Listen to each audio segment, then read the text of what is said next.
What's inside this little can isn't quite what you think anymore. In 2025, AC recharge cans come with some changes you will want to know before topping off your system. Today I will show you what's different, along with important tips to do it right and clean, so you renew your AC with the exact amount of refrigerant needed. And here is the real game changer. Instead of hooking up bulky gauges, we'll also check live AC data straight from an OBDII scanner. That means you will know precisely how your system performs on the go, before charging to see if you even need it, and after to confirm you have done it right. Let's get started. It's hot in here.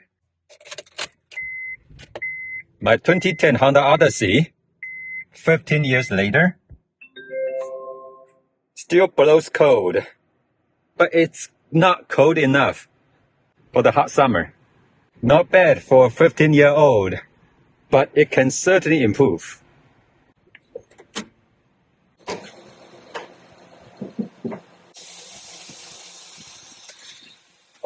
Today I will show you how to recharge the AC system using R134A. It says HFC 134A. My Lexus uses the same refrigerant, but our BMW has updated to the latest R1234YF. The max capacity is 26.5 ounce and the minimum 24.7 ounce. We're going to work on this Honda, but this process is the same for most makes and models using this refrigerant. Quick reminder, too little refrigerant and the AC won't cool. Too much and you risk damaging the compressor or the entire system. So accuracy really matters. Alright, before we even think about adding refrigerant, we need to measure how well the system is cooling right now. This gives us a baseline, so afterward we'll know exactly how much improvement we made. Okay, it's so hot in here. Let's turn on the engine. And we are going to measure the cooling system, the AC system. The engine is started. Make sure the circulation is on, so it's cooling the inside air. And AC to the lowest, or max AC. Right now it's 100 degrees inside. Let's put this in the vent.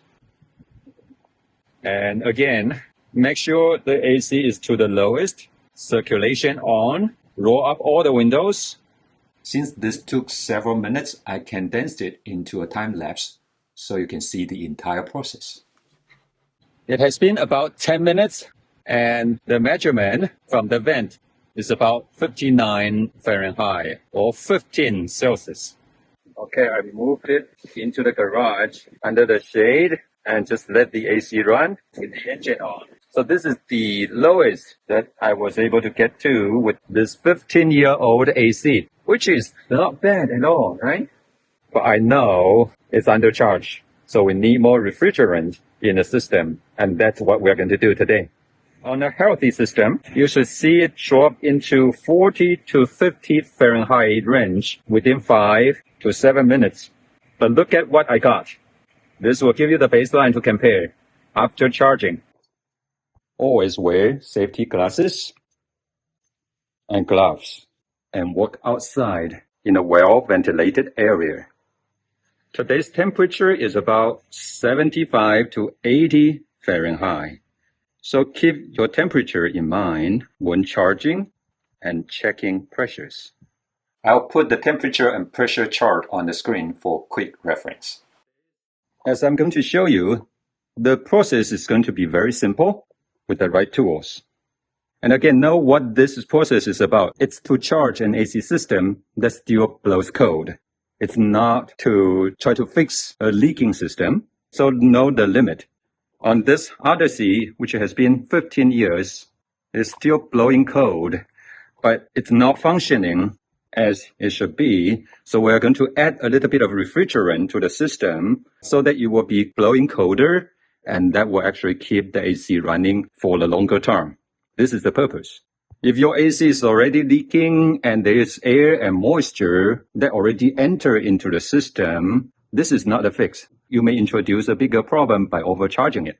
And to avoid overcharging, you do need a gauge manifold like this with the proper low pressure and high pressure gauges.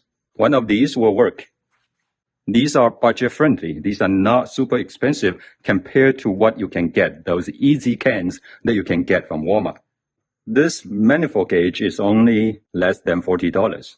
You need both the low pressure gauge and the high pressure gauge to make sure you charge the accurate amount necessary for your AC system to run correctly. I got this R134A can from Walmart for less than $10. And one can is all I need. I don't need two cans because I do not need to overcharge the system. This is 12 ounce. If you remember, my whole system on the Honda is only 26.5 ounces. I don't think I need more than half of that capacity. So 12 ounce should be more than enough to charge the system. If you slightly undercharge it, that's okay because you see the minimum is lower than that. But if you overcharge it, you may damage your compressor among other things. Don't do that because that is going to be a $1,000 repair. I also have an update because of EPA regulations. On the top of this can, it's a reseal valve. So it's 2025 and the can that you're going to get from Walmart and other places is going to have the reseal valve. I just went to Harbor Freight to get this new adapter. And you see it's a pin in the middle. And so initially you want to retract, doing counterclockwise to retract before you put this on. When you turn it clockwise, it's going to push that valve down. The refrigerant will come out. This gauge set uses 1/4-inch fittings, so make sure your can tab has a matching male threaded outlet. My Harbor Freight tab didn't fit, so I used the old needle-style tab with a tiny screw to push the can valve. Not ideal, but it worked. I've included correct product links in the description below. So with that note, let's get started. I tried using the digital manifold gauge first, but it didn't repressure properly, so I switched to the old school analog gauge set. We are going to use this gauge instead because the other one doesn't seem to work as it should.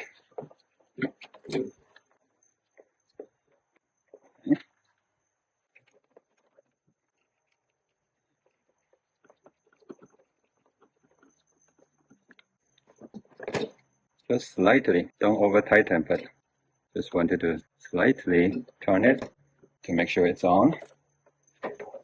And then the charge line.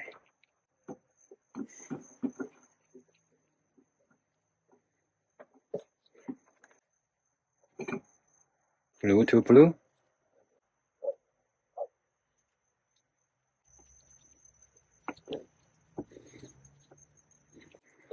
And then red to red.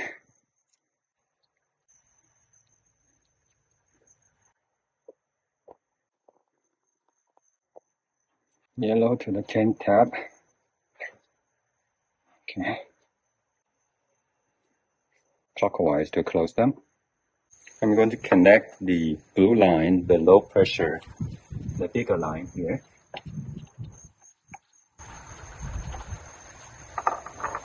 So I'm going to turn further counterclockwise just to totally disengage the pin in the middle. And connect blue. So you can lift it up and push it down. It's on. This is the high pressure line, H for high pressure. And now I'm going to do the same thing for the high pressure line.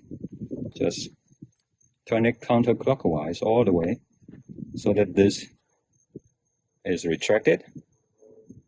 And now we're going to put high pressure line connector on. Okay.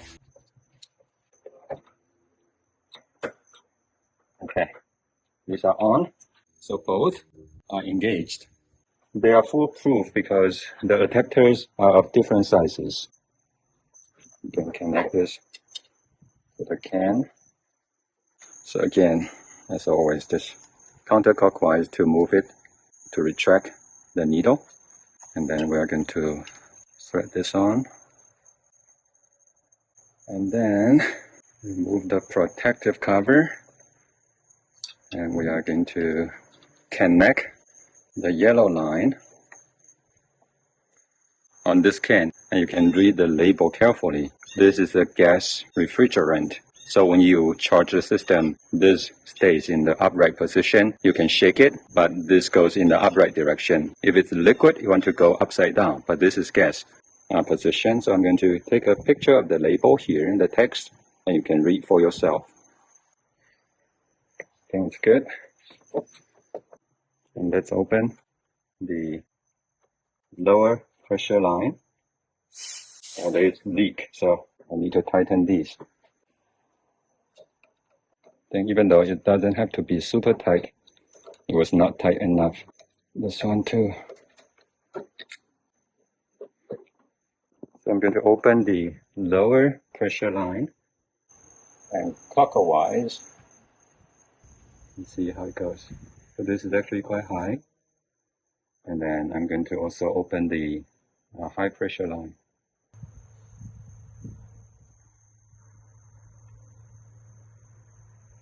Yeah, now it makes sense because this is 120 something, right? 25, and then this is about 65, 67.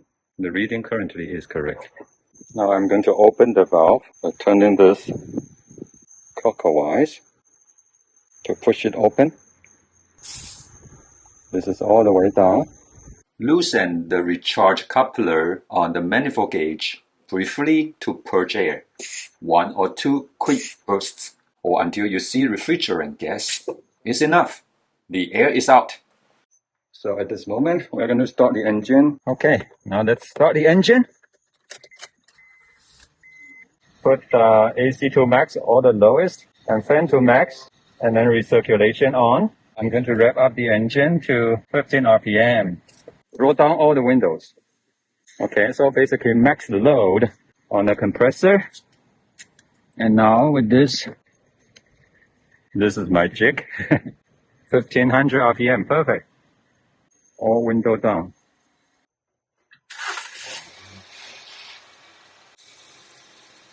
Okay, right now the engine is running a little bit above 1500 RPM.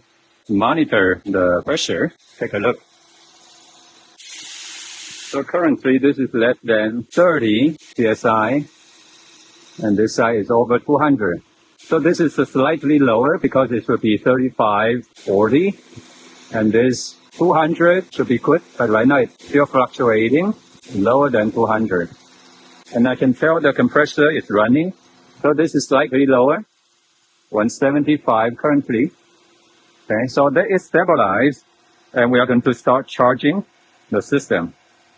Now, when charging the system, it's very important not to overcharge it. I'm going to charge it only from the low pressure side. Never open this valve. Only this valve will be open, and we are going to control it just a little bit at a time. Some first. So first, close, a little bit going in every time. And we are going to do it for 10, 15 seconds, close it, and see what the pressure reading will stabilize at. So let's give it a try. Can should be upright, but you can shake it. Yeah, shaking helps.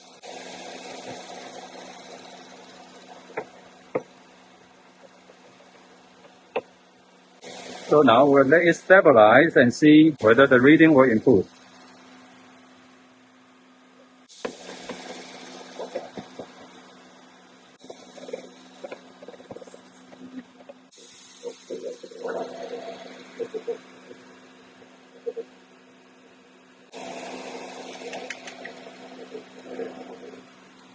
The high pressure right now is looking good. The low pressure is slightly lower. I will put this in the time-lapse mode so I can see how it changes and fluctuates over time. Okay, it has been several minutes, maybe 10 minutes already. I didn't count. And I couldn't find my thermometer. I'm going to use this temperature gun to measure the temperature from the center vent. Oh, I can feel it. It's so cold. I don't even need to measure it. And let's use the laser gun just to make sure, to show you basically 41, 38, depending on, of course, where I shoot.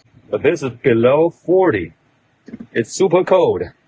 For the summer, this is great, of course. Right now, it's at the end of August. I hope this is still in time to help you fix and recharge your AC system. I would like to show you an easy way to monitor your AC performance without plugging the gauges. So you can use a good OBDII scanner like this. And this is actually a very high-end scanner. This is an overkill for this job. I'm going to show you it's a piece of cake to show some of the live data while you drive your car to monitor the performance of your AC system. And this is a Muka 892 BT. It's a Bluetooth version. Plug the Bluetooth to the OBD port. So this is a Bluetooth connection with a very beautiful screen. So this is an excellent scanner for those of you needing a bidirectional high-end scanner. It's capable of lots of things, lots of reset functions and full system scan. So this is on my Honda. So on this Honda, there's very limited data. My 2010 Honda has older tech, so the live data you can pull is limited. But just wait. On the BMW and Lexus, you will see how much detailed AC info these advanced scanners can actually provide. Now on the BMW, plug in the Bluetooth interface. Let's take a look. Now an EV for sure. Okay, now we are in the list of systems. AC is at the very end. Continue. And let's read data. See, sensor values. Hopefully we can see something in here. Condensation sensor, and then temperature under your foot, interior temperature, refrigerant pressure. This is what I'm most interested in. I'm going to actually select all and take a look. Exciting time. This BMW is still blowing cold. Wow, this is useful because you can just change unit right here. This is concerning, or maybe it's not turned on. Let's turn it to max AC and see whether this value will go up. If it doesn't, then there's a problem here.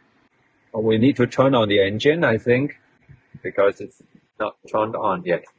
Turn on the engine, that makes sense. And immediately you see the PSI goes up, which makes lots of sense. Now it's blowing cold. 160 PSI, getting there. Ambient temperature, condensation sensor, at 174. Let's see if it can get to 200. If it's not even 200, then it justifies a recharge. Okay, it has been multiple minutes.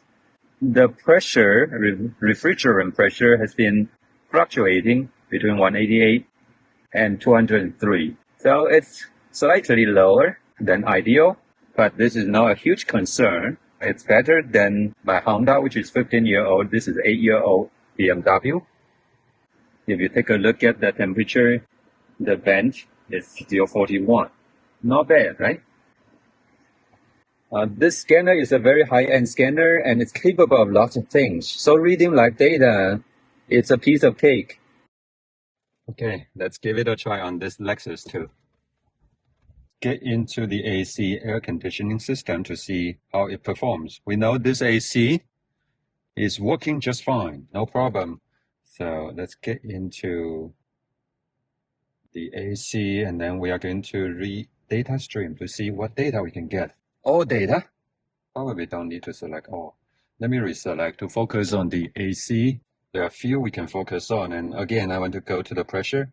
The refrigerant type is R134A. Refrigerant shortage check is on. A nice feature of this scanner is it has the magnet. Easy to carry around. It also comes with the carrying box with the charging cable, the charger.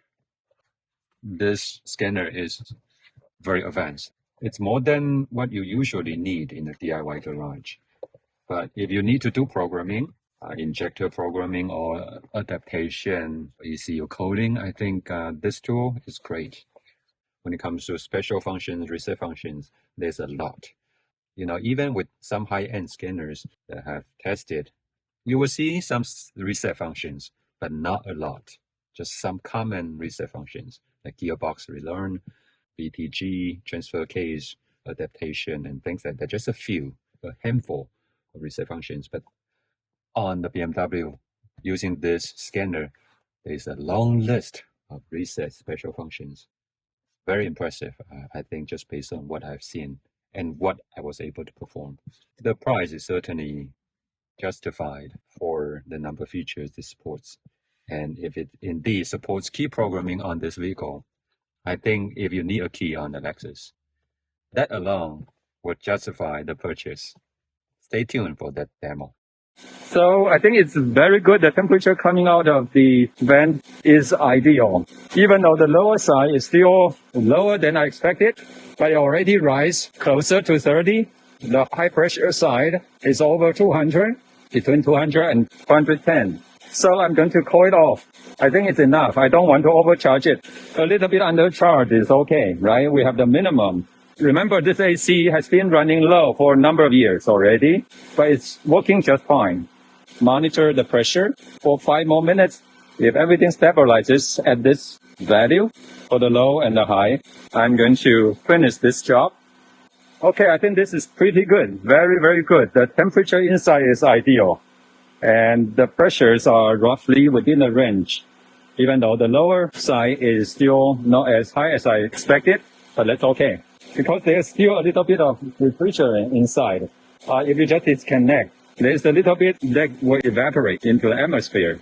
So to get the last drop into the system, what you do is turn this counterclockwise to close the valve. So this valve will be closed, and then with the low pressure side still open, you open the valve briefly, kind of a burst, to suck the last bit into the system and then close it. Disconnect the hoses. So that is the best way. But given my situation, I couldn't really close this one. And right now, if you want, you can turn off the engine. So I'm going to talk about it to close the higher pressure side first, and then the low pressure side. Turn off AC and turn off engine. Now the AC is off. Hopefully you can hear the noise goes down a little bit.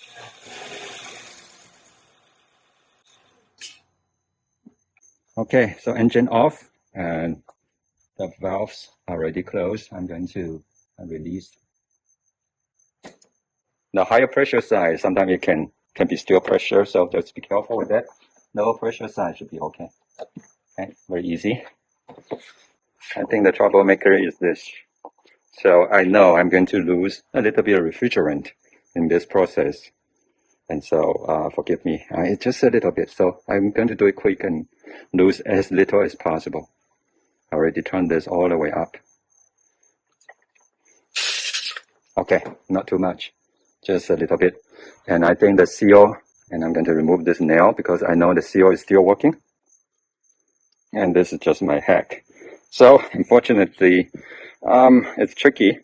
Hopefully, and I'm going to do some research to find you the can tap adapter and also the fittings that will work together perfectly, so you don't have to go through all this trouble like me to do this. So, I mean, this process is actually quite straightforward. Unfortunately, I encountered 2 issues. The digital gauge actually didn't quite work. I'm not sure if I did something wrong there, but it didn't show the correct pressure. Fortunately, the second gauge is working, and then the adapter issue. So these are 2 issues. But for those of you who may have watched Eric, the car guy, this video from 10 years ago, that was a great video. But I just wanted to add 2 updates here. Because of this new EPA regulation, this valve and the can tap will be different. Okay, so this happened in the last couple of years. So just make sure you have the right tab adapter to open the valve here. So this is number one. Number two, and you should read the can carefully. I have seen videos where they did not even read the can because the can will actually say, hold the can upright because it's gas, not liquid. Like it's liquid inside, but when you open it, I think it becomes gas. You have to make sure that it's in the upright position when you charge the system, and you can shake it. Okay, shaking is fine, but upright position for the gas to come out. Okay, so that is the second update. So two very important updates here. The self-sealing for the adapter, and then this one in particular, hold it in the upright position when you charge it.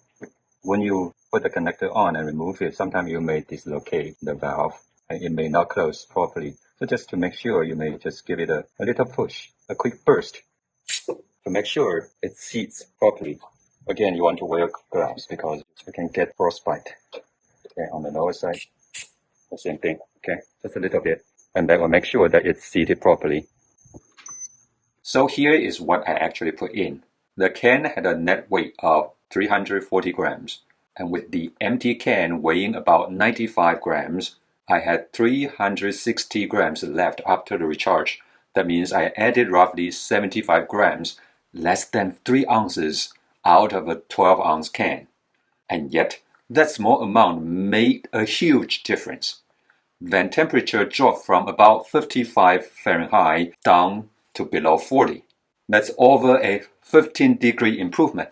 On the high side, pressure went from 175 psi to just a bit over 200 psi.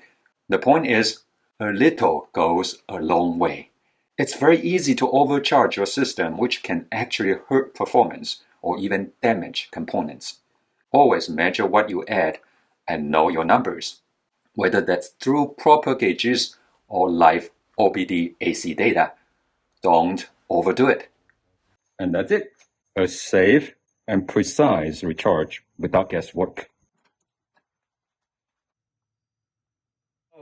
This 15-year-old Honda Odyssey is blowing super cold AC again. But the most important thing is that I didn't put too much refrigerant in it to kill the compressor. A job well done. Thanks so much for watching.